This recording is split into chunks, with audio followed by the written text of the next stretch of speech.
बिस्मिल्लाहिर्रहमानिर्रहीम।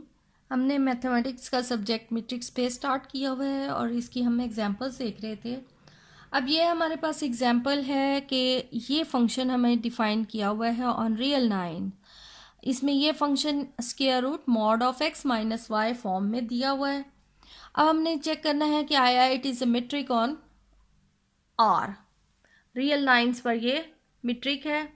अब इसके लिए हमारे पास हमने 4 एक्सियम सेटिस्फाई करनी है। सो द फर्स्ट एक्सियम जो है वो इसके हमने चेक करना है आया इट इज़ पॉजिटिव यानी एब्सोल्यूट। नॉन नेगेटिविटी हमने इसकी चेक करनी है। यहाँ पर देखें तो सबसे पहले हमारे पास है mod of x minus y और उसके ऊपर स्क्वायर रूट। तो चूंकि x माइनस वाई है ही ये मॉड साइन, मॉड का मतलब है कि हमारे पास ये एब्सोल्यूट वैल्यू है और एब्सोल्यूट वैल्यू यानी कि एक पॉजिटिव वैल्यू और उसका स्क्वायर रूट। तो एक पॉजिटिव वैल्यू का स्क्वायर रूट भी हमेशा पॉजिटिव ही होता है। तो बाय डेफिनेशन ही ये तमाम एक्स वाई के जितने भी हमारे पास पॉइंट्स हैं उन सब के लिए ये पॉजिटिव टर्म ही देगा यानी नॉन नेगेटिव है। द सेकेंड इज कि एक्स वाई ये ज़ीरो होगा इफ़ एंड ओनली इफ़। ये तभी ज़ीरो होगा जब ये mod of x minus y value जो है वो ज़ीरो होगी। If and only if. अब एक स्क्वायर रूट हमारे पास ज़ीरो जो टर्म है हमारे पास ये ज़ीरो तभी होगी जब हम यानी कि ये हमारे पास mod of x minus y term जो है वो ज़ीरो है। और एक पॉजिटिव मॉड का मतलब है पॉजिटिव टर्म तभी ज़ीरो है जब ये खुद बजाते खुद ज़ीरो है यानी कि x minus y is equal zero and if and only if x is equal y। यानी जो हमारे पास ये डेफिनेशन दी हुई है उसके मुताबिक डी एक्स वाई ज़ीरो है तभी ज़ीरो है जब बजाते खुद x एंड y आपस में इक्वल है। नाउ द थर्ड प्रॉपर्टी के x सिमेट्रिक यानी ये हमारे पास डिफाइन हुआ सिमेट्रिक प्रॉपर्टी हमने चेक करनी है। So mod of x minus y और स्क्वायर रूट। अब इसमें से भी अगर हम -1 कॉमन ले लें we have y minus x। अब मॉड इक्वल होते हैं नेगेटिव और पॉजिटिव दोनों टर्म का। So it will become mod of y minus x और उसका स्क्वायर रूट। सो अब ये हमारे पास चूंकि पहले y है फिर x है then we can write it as d y x. यानी d हम चाहे x से y पे चेक करें या y से x, they are equal. Now अब हमने इसमें जो है वो फोर्थ प्रॉपर्टी चेक करनी है। अब अगर हम फोर्थ प्रॉपर्टी के लिए हमें मालूम है कि इसकी absolute property a plus b mod that is less equal mod of a plus absolute of b। अब ऑलरेडी चूंकि इसकी जो राइट साइड है वो इससे ग्रेटर है। अब इनइक्वालिटी है यहाँ पर यानी ये ऑलरेडी ये टर्म जो है वो ग्रेटर है। अगर इसमें हम मज़ीद शामिल कर लें मज़ीद कोई पॉजिटिव टर्म इसमें ऐड कर लें तो ये टर्म इससे और ज़्यादा बड़ी हो जाएगी। यानी यहाँ पर अगर हम एब्सोल्यूट a एब्सोल्यूट b और प्लस इनका अगर हम स्क्वायर रूट ऐड कर लें square root of mod b तो अब चूंकि ये एक पॉजिटिव टर्म इसमें हमने ऐड की है और वैसे ही इनइक्वालिटी थी यानी कि राइट साइड जो है वो ग्रेटर है। अब इसकी मज़ीद जो राइट साइड है वो और ज़्यादा इससे बड़ी हो गई है। इसका मतलब है कि यहाँ पर ये हमारे पास जो है वो इसका स्क्वायर कंप्लीट हो जाता है यानी absolute of a plus b is less equal square root absolute of a plus square root absolute of b और उसका स्क्वायर। क्योंकि ये a square plus b square plus 2ab वाला फार्मूला कंप्लीट हो रहा है और taking square root on both sides we have a plus b absolute का square root that is less equal square root of absolute a plus square root of absolute b term. अगर हम put करें a is equal, let's say x minus y and b is equal y minus z, then तो हमारे पास इसमें substitution करने से we get square root of absolute of x minus z less than square root of absolute x minus y, क्योंकि a हमने x minus y लिया है, and plus square root of absolute y minus z. अब according to the definition that will become dxz less equal dxy plus dyz for all x, y, z belongs to real numbers.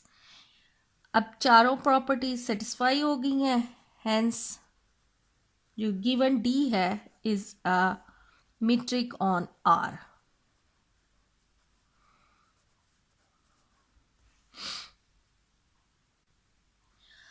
अब 6 example हमारे पास है कि if x d is a metric space, यानी d हमारे पास already एक metric space है, and then show that d1 xy is equal to dxy over 1 plus 2 dxy. अब d1 is also a metric on x, यानी हमें given है कि d is a metric space, यानी जो metric space के 4 axioms हैं वो d satisfy करता है. लेकिन अब हमने ये प्रूव करना है कि d1 जो है वो भी मेट्रिक है, यानी कि 4 प्रॉपर्टीज इसमें भी सेटिस्फाई करती हैं. तो सबसे फर्स्ट प्रॉपर्टी हमारी जो है नॉन नेगेटिविटी. अब ऑब्वियसली कि d चूँकि एक पॉजिटिव नंबर है, चूँकि ये हमें गिवन है कि d is a metric space, तो जो d जो है वो चारों एक्सियम सेटिस्फाई करता है. उसकी फर्स्ट प्रॉपर्टी यही है कि पॉजिटिव नॉन नेगेटिविटी. तो d जो है वो एक पॉजिटिव नंबर है. एक पॉजिटिव नंबर को जब टू इज़ अ कांस्टेंट, या कह लें कि 2 इज़ अ पॉजिटिव नंबर, एक पॉजिटिव नंबर को जब पॉजिटिव नंबर से मल्टीप्लाई किया जाए तो वो पॉजिटिव ही रहता है. इसी तरह एक पॉजिटिव नंबर में 1 ऐड हुआ है, और एक पॉजिटिव नंबर जब एक पॉजिटिव नंबर से डिवाइड होता है तो वो पॉजिटिव ही रहता है. तो चूँकि ये हमारे पास जो गिवन है इसका right side that is positive, इस वजह से ये d1 xy that is also a positive.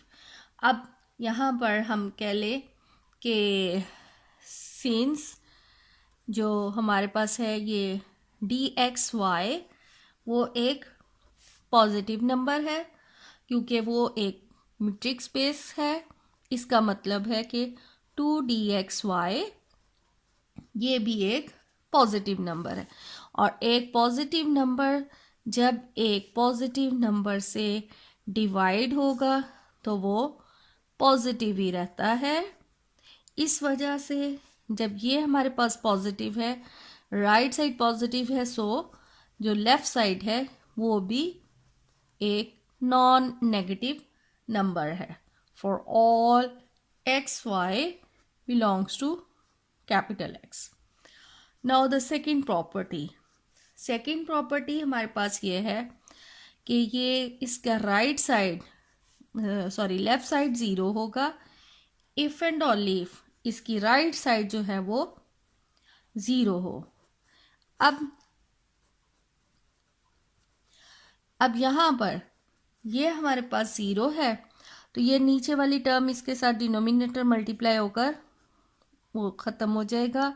If and only if 2dxy is equal 0. अब 2 तो एक कांस्टेंट नंबर है, वो तो 0 नहीं हो सकता. दो नंबर्स का प्रोडक्ट जो है वो इक्वल टू 0 है. इसका मतलब है ये टर्म 0 है, या ये टर्म ज़ीरो है, और यहाँ पर 2 जो है वो एक कांस्टेंट है, तो वो टर्म तो ज़ीरो नहीं हो सकती। इट मीन्स कि dxy हमारे पास ज़ीरो है। सो dxy इज इक्वल ज़ीरो, और चूंकि हमारे पास d जो है वो एक मीट्रिक स्पेस है, इसका मतलब है यानी उसकी प्रॉपर्टी के मुताबिक dxy तभी ज़ीरो होगा व्हेन हमारे पास x इज इक्वल y है for all xy belongs to capital X।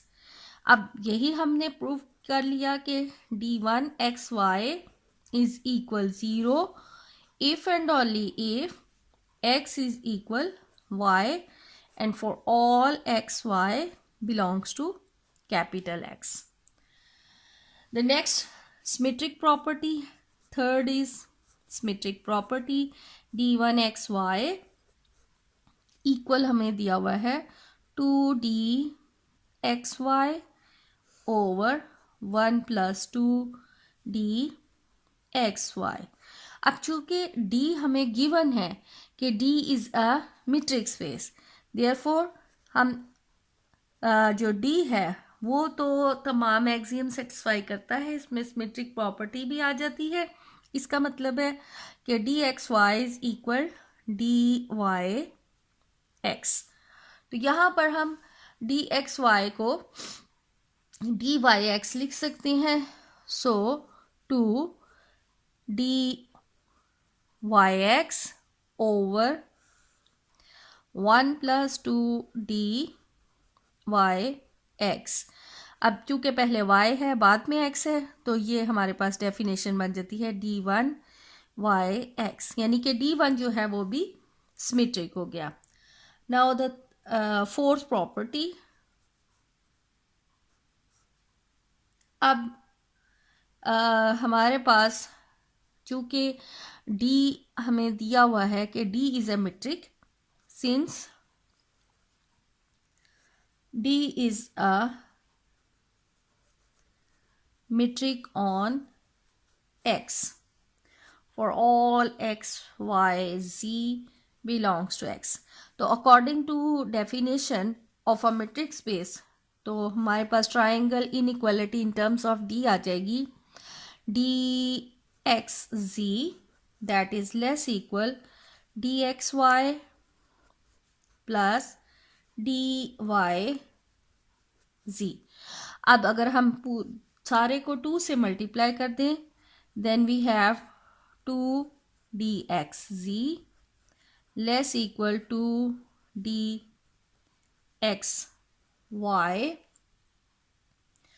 Plus 2dyz।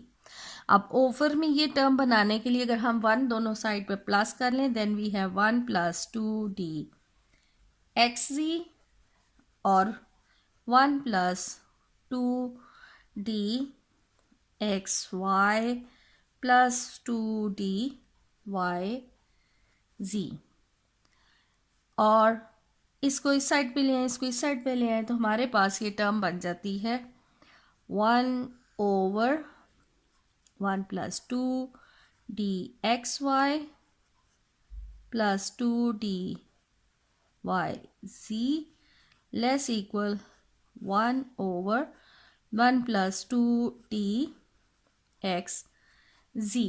अब अगर हम दोनों को -1 से मल्टीप्लाई कर दें, तो चूंकि ये एक इनइक्वालिटी है, तो इनइक्वालिटी का ऑर्डर जो है वो चेंज हो जाएगा, और जो ये टर्म है ये बड़ी थी, ये अब छोटी हो जाएगी, यानी हमारे पास आ जाता है -1 over 1 plus 2dxz less equal -1 over 1 plus 2dxy plus 2dyz। अब हमने -1 से दोनों साइड्स पे मल्टीप्लाई किया था, और उससे ऑर्डर जो है वो चेंज हो गया था, यानी इस वक्त ये टर्म बड़ी है, तो माइनस से मल्टीप्लाई होने के बाद ये टर्म जो है वो छोटी हो जाएगी, और ये वाली टर्म जो है नेगेटिव साइन के साथ बड़ी हो जाएगी। अब दोनों साइड पे अगर हम 1 जो है वो ऐड कर ले, तो 1 ऐड करने से हमारे पास आ जाता है 1 minus 1 over 1 plus 2d x z less equal 1 minus 1 over 1 plus 2d x y plus 2d y z. अब इसको अगर हम मल्टीप्लाई करते हैं then 1 plus 2d x z minus 1 over 1 plus 2d x z आ जाएगा, that is less equal 1 plus 2d x y plus 2d y z minus 1 over 1 plus 2d x y plus 2d y z. 1 cancel हो जाता है and we have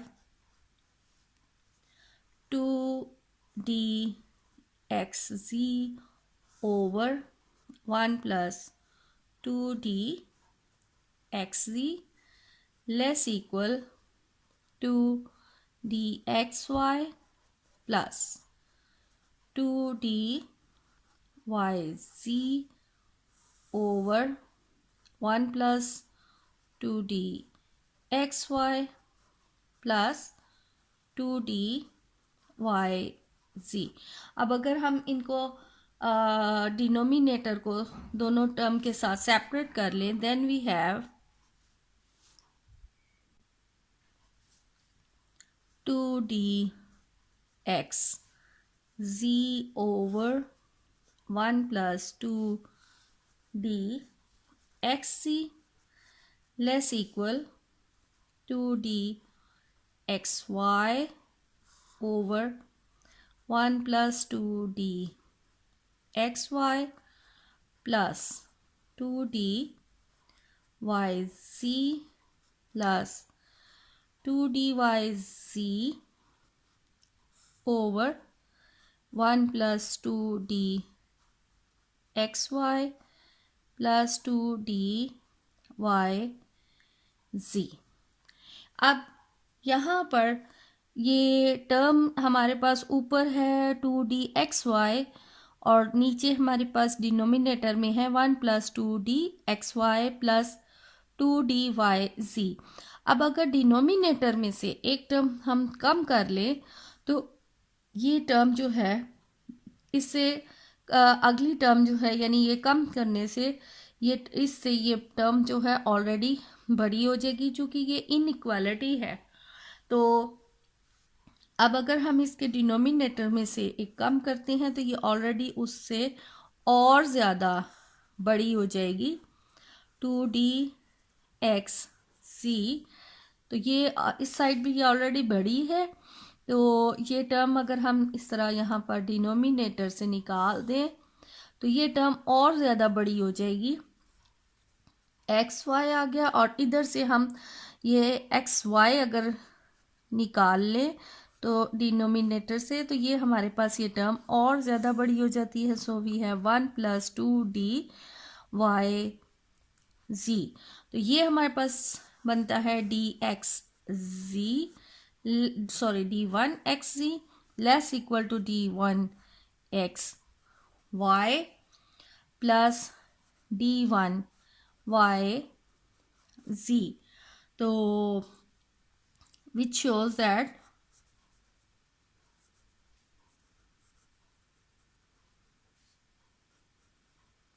d1 is also a metric